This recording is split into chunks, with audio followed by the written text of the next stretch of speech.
transformed to the highest level of who we were and who we are in the deepness of our DNA. This is why the chakras are so essential and so important. And you'll see that each day has its connection. So you have the chakras, and then you have the direction. The first weak or the first strong will be red. The second strong would be, well, and the first, if it's red, is also in the eastern direction. We'll learn more about that. Then we have the white energy, the white chromatic. That is northern. Then we have the blue, which is the western direction. And then we have the yellow, which is the southern direction. That's week 4, week 3, week 2, and week 1. East, north, west, south, red, white, blue, yellow.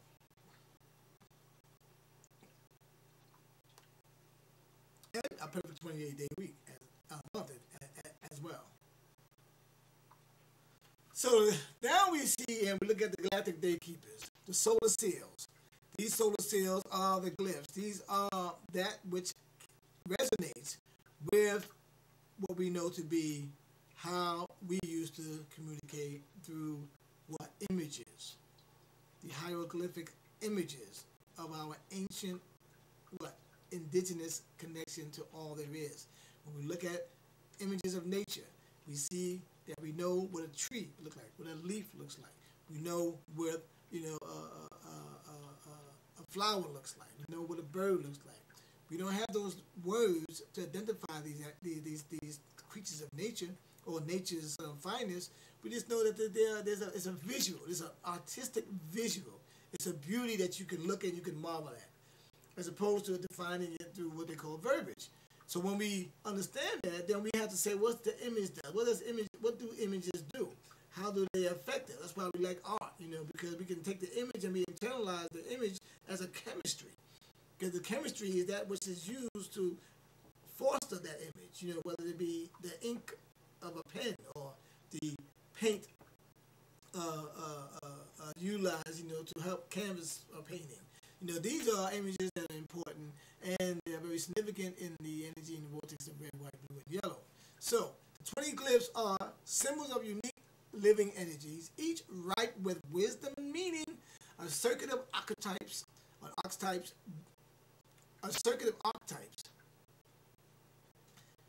These day keepers are called the 20 solar seals, or 20 solar tribes. And then you'll see them as you're looking at them. We'll walk through how all of them have significance. All of them are very significant in terms of how we define time, how we look at time, how we look at images, how we look at the ancient, we go back to the pyramids of Giza and back into Kemet, where you see that there's images that are very significant. And then we define those images by what we see, whether it be, the Tehuti, or we see the new moon images. All those are images of our ancient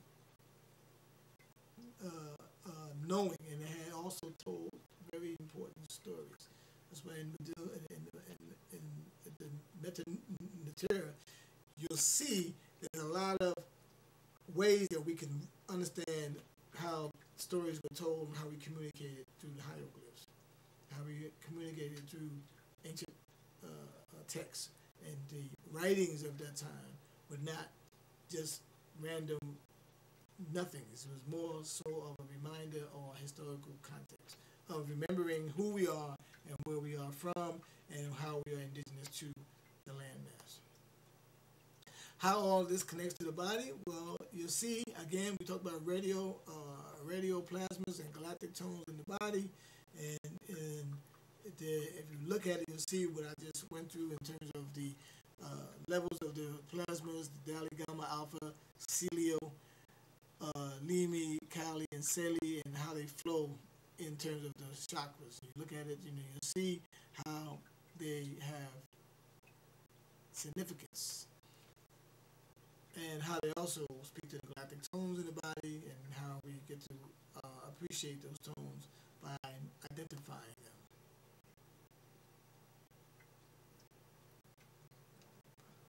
So each kin, as we call them kins, there are 260 kins, the zodiac kin. Each kin is assigned ally or a power or allied power that assists in aligning us to the greatest potential outcome of the day's destiny. So every day is a destiny. Every day is loaded with a lot of different vibrations and energies and different significances in that day, and all of them come to make up who you are if you are arriving on that day, or if you're interacting with that day. You'll see there's a lot of significances in that day or the day's power. So the guiding power is what allows us to understand who we are. So we usually say the guiding power is the spirit, because the spirit is guiding the soul, because the soul and the spirit are really one. They are synchronized together for the navigation of this journey. Very significant for you to remember that this journey is paired up with 5 different ways of how we interact and connect, and those 5 ways are the mental, emotional, spiritual, the soul, and of course the physical body which we live in.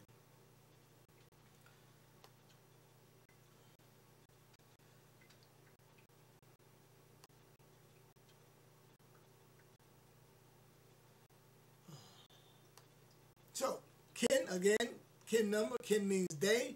The numbers 1 to 260 indicate the unfolding progression of the 260-day Zoican creational cycle.